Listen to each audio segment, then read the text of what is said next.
بسم اللہ الرحمن الرحیم۔ السلام علیکم ورحمۃ اللہ وبرکاتہ۔ حضرت عبداللہ بن عمر رضی اللہ عنہ روایت کرتے ہیں کہ میں 10 آدمیوں کی ایک جماعت کے ساتھ حاضر ہوا۔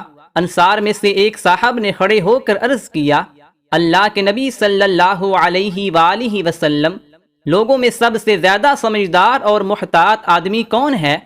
تو رسول اللہ صلی اللہ علیہ وآلہ وسلم نے فرمایا، جو شخص سب سے زیادہ موت کو یاد کرنے والا ہو اور موت کے آنے سے پہلے سب سے زیادہ موت کی تیاری کرنے والا ہو۔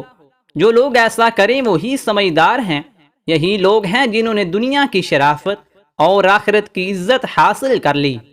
حضرت انس بن مالک رضی اللہ عنہ سے روایت ہے کہ رسول اللہ صلی اللہ علیہ وآلہ وسلم نے فرمایا، بندہ جب اپنی قبر میں رکھ دیا جاتا ہے اور اس کے ساتھی یعنی اس کے جنازے کے ساتھ آنے والے واپس چل دیتے ہیں اور ابھی وہ اتنے قریب ہوتے ہیں کہ ان کی جوتوں کی آواز وہ سن رہا ہوتا ہے، اتنے میں اس کے پاس 2 فرشتے آتے ہیں، وہ اس کو بٹھاتے ہیں، پھر اس سے پوچھتے ہیں، تم اس آدمی یعنی حضرت محمد صلی اللہ علیہ وآلہ وسلم کے بارے میں کیا کہتے تھے؟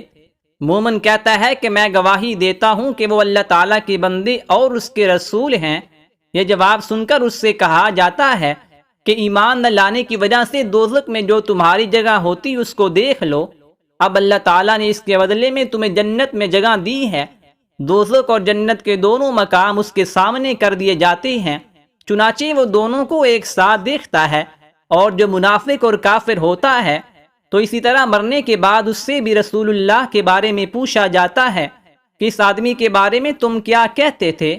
وہ منافق اور کافر کہتا ہے کہ میں ان کے بارے میں خود تو کچھ جانتا نہیں، دوسرے لوگ جو کہا کرتے تھے وہی میں بھی کہتا تھا۔ اس کے اس جواب پر اس کو کہا جاتا ہے کہ تو نے نہ تو خود جانا اور نہ ہی جاننے والوں کی پیروی کی۔ پھر سزا کے طور پر لوہے کے ہتھوڑوں سے اس کو مارا جاتا ہے، جس سے وہ اس طرح چیختا ہے کہ انسان و جنات کے علاوہ اس کے آس پاس کی ہر چیز اس کا چیخنا سنتی ہے۔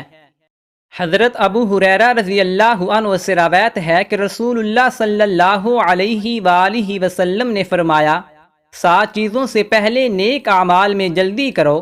کیا تمہیں ایسی تنگ دستی کا انتظار ہے جو سب کچھ بھلا دے، یا ایسی مالداری کا جو سرکش بنا دے، یا اچانک آ جائے کہ بعد وقت توبہ کرنے کا موقع بھی نہیں ملتا، یا دجال کا جو آنے والی چھپی ہوئی برائیوں میں سے بدترین برائی ہے، یا قیامت کا؟ قیامت تو بڑی سخت اور بڑی کڑوی چیز ہے۔